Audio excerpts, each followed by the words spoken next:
Here's a question I was mulling over while I was writing this script. When does criticism become mean?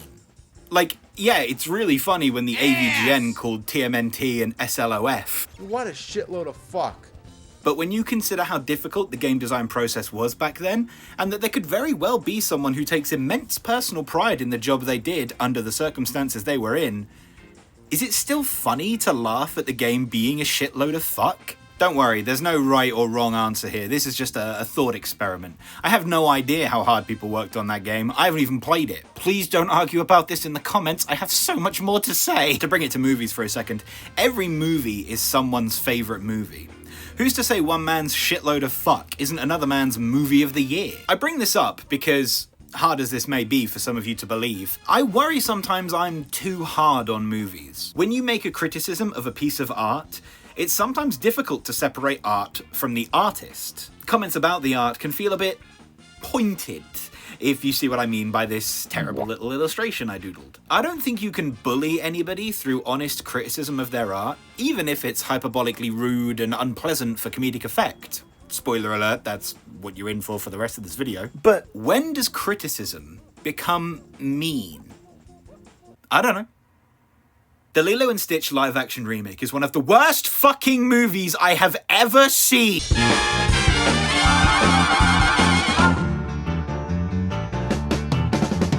The original movie is the perfect example of a flawed masterpiece, a diamond in the rough.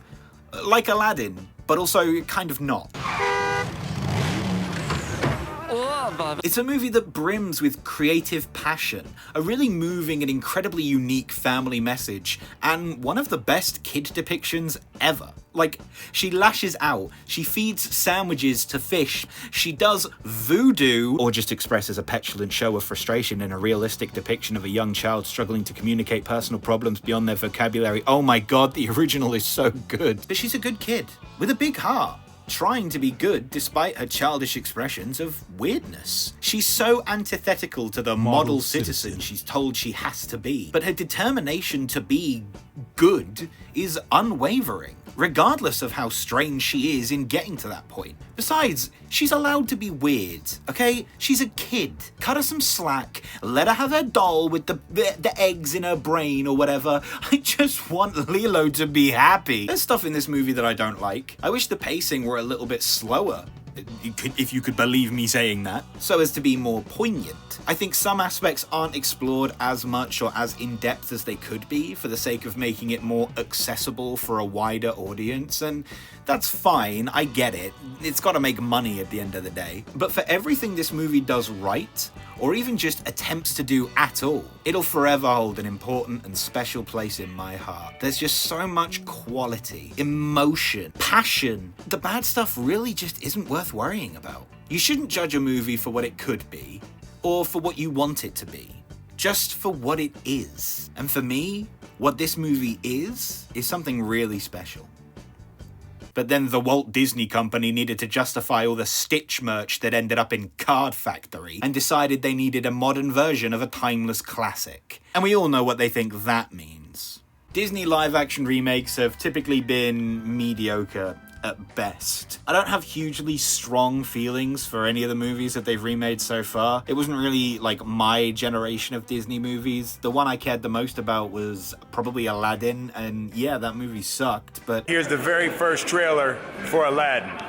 Here's the very first trailer. Don't get dizzy, though. Don't get dizzy before we start the trailer. Don't get dizzy. It wasn't a shock or anything. Besides, I'm a constantly vaping borderline millennial. You think I give that much of a fuck about the goddamn Jungle Book? But like, we all hear Disney are remaking their classic movies, and we all probably think, oh, alright, okay, they're remaking the big ones. The ones that'll make money no matter what, you know? I do think some of the reactions to these movies are honestly a little bit hyperbolic. Snow White is shit, but it was exactly as shit as it was always gonna be. And it certainly didn't justify the shit show it caused. The Lion King is an artless dreck, but I honestly never found the original Lion King all that compelling. The stage play kicks ass though. I saw that on a school trip. It was dope. That's what you call a live action remake. Point is, so far the remakes they chose have been the established, timeless classics that would never have been overshadowed, even if hypothetically these remakes had been better. But that's what made this remake so interesting. It's a fairly recent movie, with a lot more passionate fans than something like Snow White would have in 2025, for Christ's sake. It's a truly great little movie, perhaps needing a little more time to perfect it all. Maybe exactly what a remake would bring. This is precisely the kind of thing we've been asking Disney to do for years, after all. Remake the good but flawed movies into what they always could have been. The watchword for the live-action remakes, my friends, is potential. And that's what made the Lilo and Stitch remake different, to me. I'd heard there were a few changes to the OG, which made me cautiously optimistic that the changes would elevate the source material. As I said, there are a few things that can be improved in the original. They can expand on what worked, tweaked what didn't, and create a whole new generation of Stitch fans. In what I think is the first ever time for one of these remakes, Disney had the chance to make the definitive version of the original story. Instead, they did this shit. This movie feels like they verbally explained the original to the creative team and went, well, good luck with that then. The fact that there are writers, there are people who were responsible for the original's creation, who have returned to make this movie, is the biggest surprise for me. These movies feel worlds apart. Oh shit, yeah, like aliens. All these themes are boiled down into their most basic level, it's nice to be nice interpretation to make sure nobody has to think too hard or engage with this product on any real level. What few changes work well are so overshadowed by everything else here that they're maybe worth reading about online. They certainly aren't worth sitting through all this shit. It's the exact opposite problem of the original. The bad stuff is so unfathomably shite that the good stuff is barely worth acknowledging, really. But we will. Let's be fair. I'm frankly still stunned at the ineptitude I saw on that screen. I cannot believe they fluffed it this badly. Kids deserve better than this. We got better as kids, why shouldn't they? To see him drop the ball this hard? My flabber is garsted. My dumb is founded. My pole is axed. And I can't believe people are saying it isn't that bad? Are you having a laugh or what? Let's not take the piss here. I speak with no hyperbole when I say that reading a plot synopsis of the original movie is a far better way to engage with Lilo and Stitch than seeing this remake. But before we get to that, I promised I would. So let's talk about... I don't like you, and you don't like me. I like you. You do? In staking my claim as a fan of the original, someone who loves it despite its flaws for very personal reasons, I present my bias outright. But I also think that comes with certain assumptions about what it is I don't like about this movie. I can totally understand someone hearing me be this passionate and assuming the changes in 2025 are inherently just what I don't like. So let's start off with the positives in this film. The ones you were probably expecting me to hate. The decision to remove Gantu completely from the story is absolutely fine, in my opinion. I don't think a movie like this needs him to fill the role of the villain. Truthfully, I'm not sure how much this movie benefits from having a villain at all. I think to make a character like Gantu work would have probably been difficult casting and hard to integrate. So, frankly, I think we're all spared from seeing them cast The Rock as big dumb evil fish man or something. With his Mickey Mouse tattoos. At least until the sequel. Nani has a whole new underlying motivation, as she's keen to study marine biology in California. It's an interesting addition to the story, and you may be surprised to learn that I kind of like it. I think there are a lot of people who might need a reminder that it's okay to still dream for yourself in difficult circumstances. It's not a change I would have even thought to add, but it's a change that adds motivation to a character. I like the fact that Nani has that personal ambition. I feel like it's something plenty of people could really benefit to hear right now. After all, when we say that nobody gets left behind or forgotten, you're one of the bodies that no gets left behind or forgotten. Honestly, the only issue I have with this story change is why it took Tutu and David until the girl's house burns down to think to offer to adopt Lilo. What if Lilo came to live with us? Like 3 days ago when we still had a house would have been nice, Tutu. But overall, yeah, no complaints here. Surprised as you may be to hear that. I'm the bad guy. Like I said before, I don't think a villain is really necessary in this kind of movie, but that doesn't make changing Jumba to be way more villainous and evil a bad choice. He is an evil genius after all. In fact, to be honest, I wouldn't be surprised if the original draft of the Lilo and Stitch script did have Jumba as a more traditional bad guy, and let's just call that professional intuition. I have no way of knowing whether or not that's true. This isn't a change that cannot work or anything. There's definitely a universe where this change can lead to a good movie, so I really don't mind that they did it. It even kind of complements removing Gantu, and meaning more time can be extended towards the main characters. The execution is a different story, and we'll get to it later, but this core change is fine.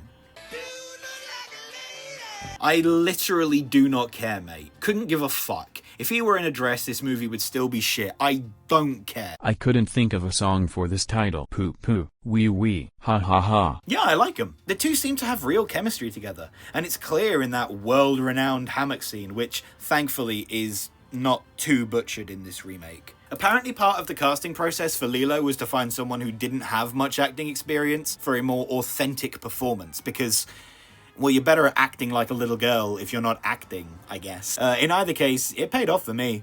I think she did a solid job. And Nanny is fine, ultimately, and that's fine. However, with the yin comes the yang. With the vodka comes the lemonade. Don't look at me that way. I try and watch my caffeine intake when I drink. Do you know how much caffeine is in Coke? Oh, brother, this guy stinks! Future's now, old man. Part of what made the original so timeless is the fact that it could basically take place whenever. Like, there's technology in the movie, but there's nothing that sets it to any specific time frame. It's about the theme, the environment, the characters, the movie. At no point did anyone mention that Justin and Britney broke up, or how that their iPod by that fruit company is going to be the next big thing. Oh boy, let me tell you. Because it didn't need to, and it was better for it. I don't know what bozo decided the original didn't have enough references to shit like TikTok, or health insurance, or dabbing, or screaming goats. I made one of those up, but they're in the wrong profession. There's a McDonald's near me that's hiring, and there's certainly more respect in that job. I'm really not kidding. I respect the guy who scoops the ice into my Coke Zero more than I respect whoever decided to put a screaming goat in this fucking movie. Fuck you! The point is, it doesn't matter if you actually find this stuff funny. In 10 years' time, nobody will. Nobody will laugh at the TikTok references, just like nobody laughed at the Vine references in movies from about a decade ago now. Nobody will remember that weird little funny dance Stitch did with his arms, so it's a good thing I made that up. It didn't happen. There's no dabbing in this movie. We've been spared that. Listen, I wouldn't leave you in suspense like that. Come on, who do you think I am? Like this video, by the way. Brother, what's that? Why is everything in this movie so fucking ugly? Doesn't Disney have, like, infinite money? This isn't like Lion King, where the characters just look like taxidermy animals.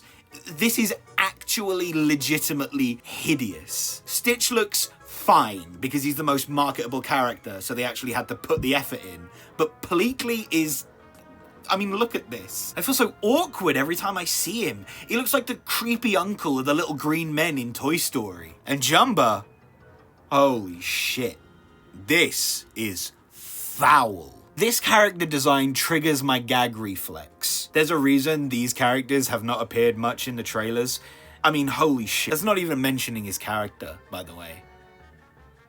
But now that I do mention it, in the original, Jumba enjoys the hunt for Stitch. He's a little bit devious, but he's charming. He's eccentric. He's fun. His vocal performance has so much infectious energy. His behavior is so unhinged and, well, alien. It's hard not to be interested in what he has to say. As the movie goes on, he sees his creation change over the course of the movie and realizes that even the super genius himself has something to learn from the things he creates. 626 was designed to be a monster. Now, he has nothing to destroy. You see, I never gave him a greater purpose. What must it be like to have nothing? Making him the villain doesn't have to be a terrible change, as stated earlier, but the execution means he's written to basically just be fed up with everything all the time. He's no fun to watch because he just meanders through the pot. This sucks. I'm gonna go find Stitch.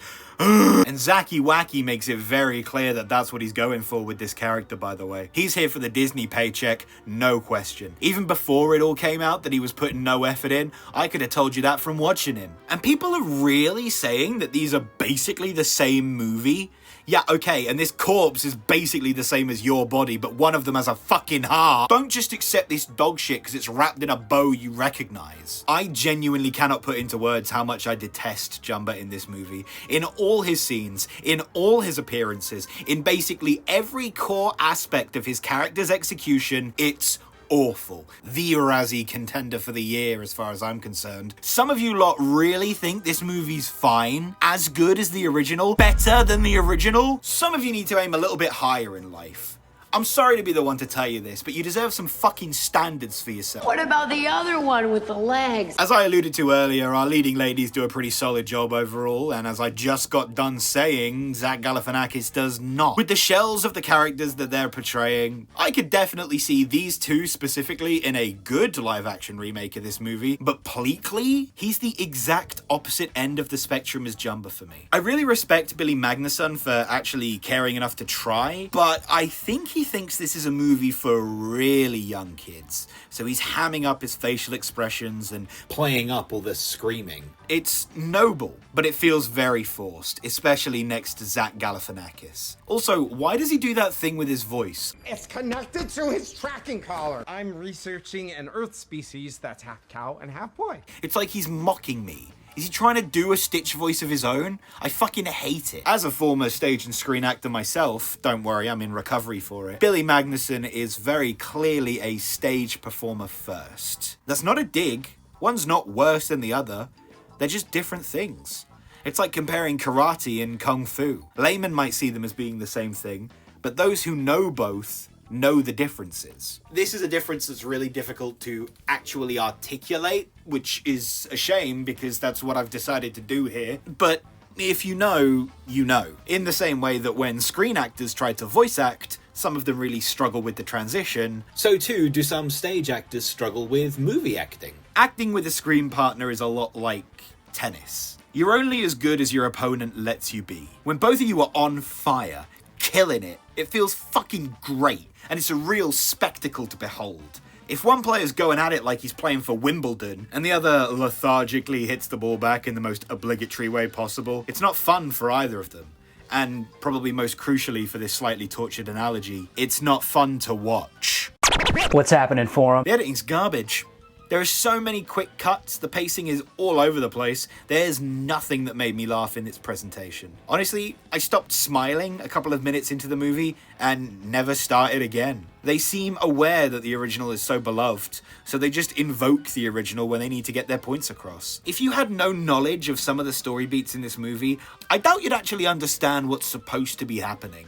It's portrayed so poorly, and it might be hard for some of you who have already seen the original movie to understand that, but really try and imagine if you had no idea what Lilo and Stitch was supposed to be. The issue with weird editing is that it's hard to express with words, and while there are obviously right or wrong edits to make in some instance, like putting scenes in the complete wrong order, most of the rest of the job comes down to passing the vibe check. Forgive me for flexing my advanced academic jargon. Okay, this next one is big enough to get its own partition in the video, so... You are made of stupid. In the original movie, Lilo and Nani's parents are not a big presence. They're a constant background presence, whose absence can be felt. You don't touch this. Don't ever touch it. Sometimes it's felt stronger than other times. It's grief. It's loss. We're not bringing it up every day. But the memory and influence of the loved ones that we lose stays with us in some form. I remember everyone that leaves. And it's excellently portrayed in the original movie.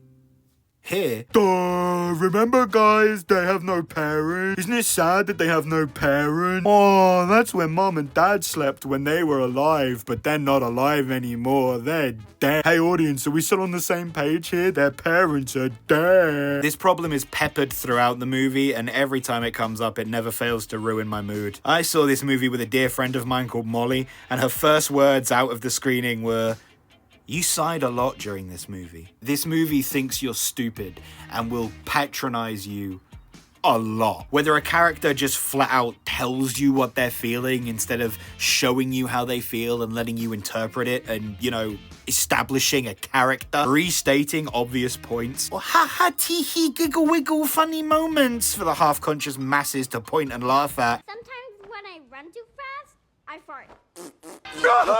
This problem is throughout the movie. See, the issue with writing these big budget movies is that most of the time they operate with a no moron left behind approach, and that eventually becomes insulting. I've had a secret theory for a while that a lot of media nowadays is made under the assumption that an audience won't actually watch it, at least not fully. They'll scroll their phones, or play some music in the background, or chat to their friends, and generally not give art 100% of their time. And I'm not saying that's a good or bad thing necessarily, but it doesn't really work for movies. Especially movies that are trying to keep the cinemas alive, like as a general concept. If they'd have just shot this out on Disney Plus, it probably wouldn't actually have been that much of an issue. But the fact that they put it in a cinema, in an environment where it demands 100% of your attention, is baffling to me on such a fundamental level. It's like putting a full documentary on TikTok. This movie was apparently originally made to be released on Disney Plus, and I can fucking tell, because it has the exact vibe of something you're not really supposed to give your full attention to. Just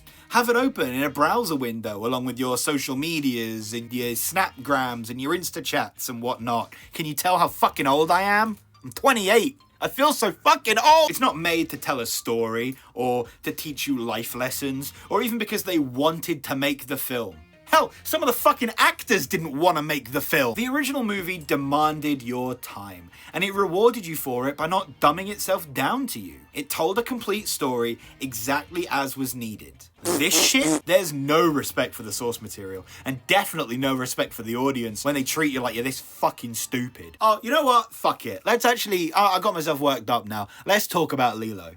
Seriously, let's do it. Why not? Fuck it. Who's gonna stop me? What, you? Okay. Oh my god. What happened to you? The point bears repeating that I think that Maya Kealoha, one take, baby. You see, one take. I'm just trusting the pronunciation this time. Puts in a good showing. And I really hope that she has the future in the industry that she wants, whatever that may look like. Any comments I make about Lilo in this part refer specifically to Lilo as a character. An entity conceived of by directors, writers, producers, etc. It's more than just the performance, just to be super clear. So with that established, Lilo in the original movie is, as I said before, one of my favorite kids in any movie ever. She's a real child who experiences real emotions. I grew up not really being able to regulate my emotions properly, being a child on the autistic spectrum. So it felt kind of special for me at a young age to see a child in a movie I was watching who also struggled to contain themselves. And not just in like a, oh, this kid shouts and cries a lot, those kind of scenes that plenty of movies do. She slams doors. She gets into actual scraps. She fucking bites kids who are being mean to her. Ew, she bit me.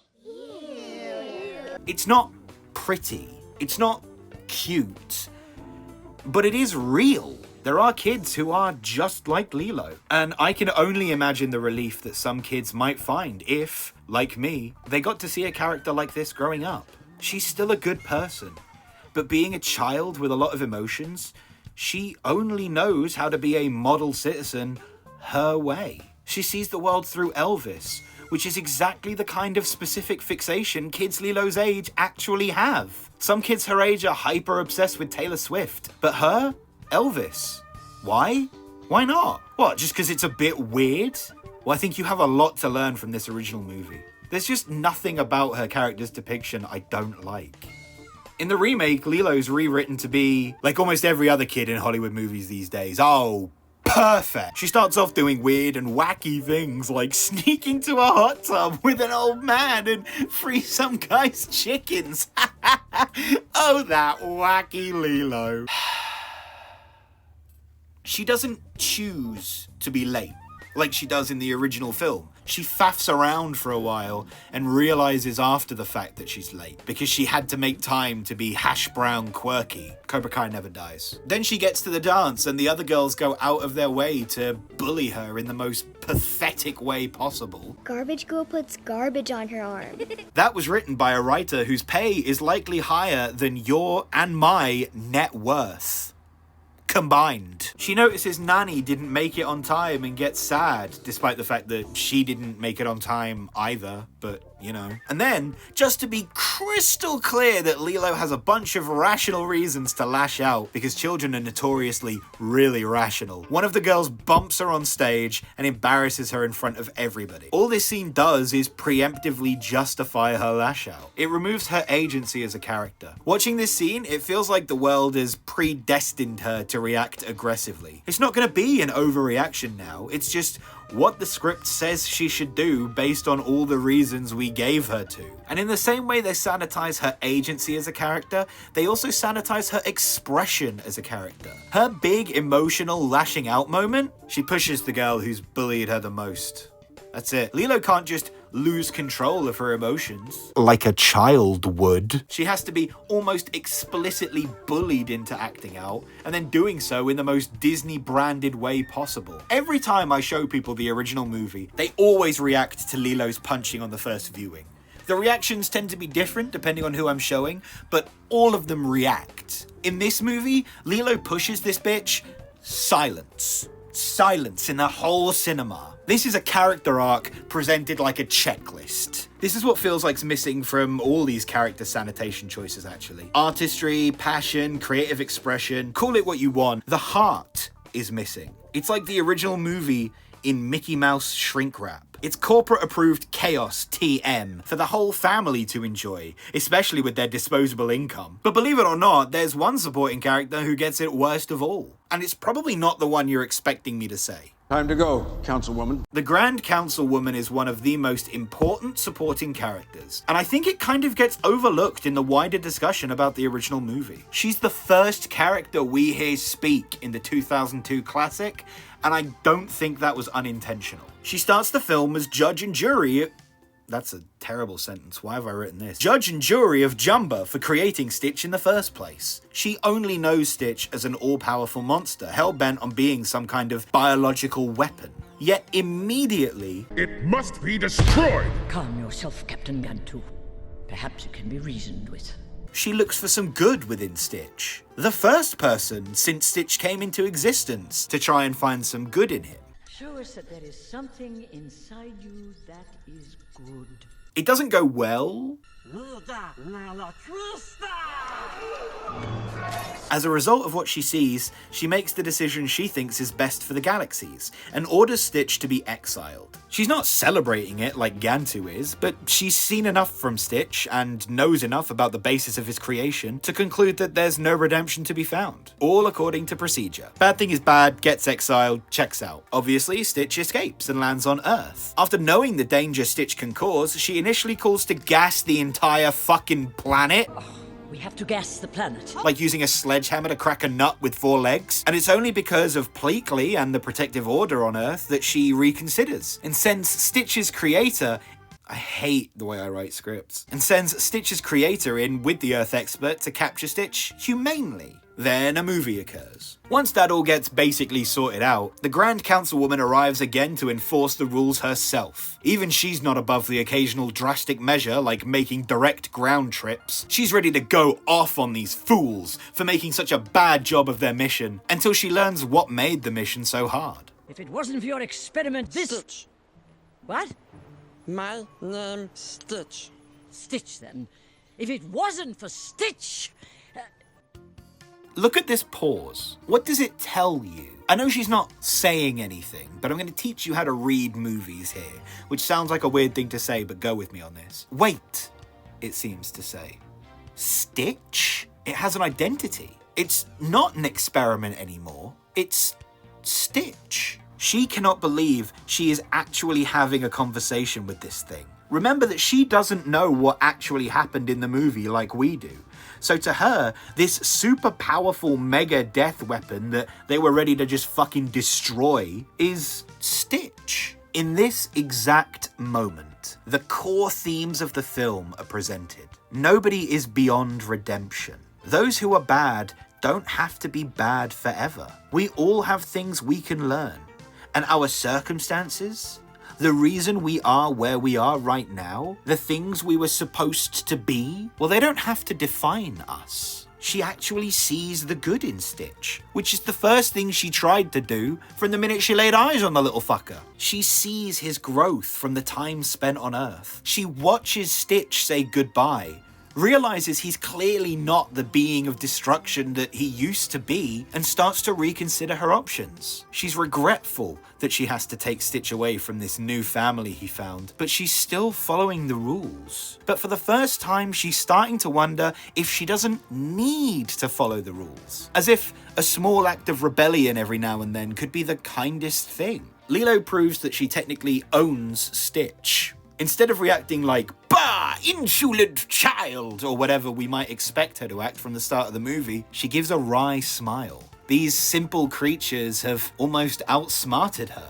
beat her at her own game, and she's almost glad to have the excuse to bend the rules a little bit and do the right thing. She still condemns Stitch to exile, but it feels so much better now that he can be exiled somewhere that he can also call home, with people who can bring the best out of him, playing within the rules, but doing the right thing. She accepts the consequences of her decision and leaves us with one more ice-cold moment to remind us that she is still the Grand Councilwoman. Don't let those two get on my ship. The Grand Councilwoman is the core embodiment of the themes in the film. Everything, from the idea of being a model citizen, to knowing one's place in the world, to realizing that being weird isn't the same thing as being scary or evil or bad, to the idea that nobody gets left behind or forgotten. Fucking Ohana, man. Her character growth is subtle, but it's so important to tie the movie together. And I'm so thankful that she isn't just one of these boring bossy boots characters who just makes the odd quip, but generally is the most bland possible interpretation of this character type.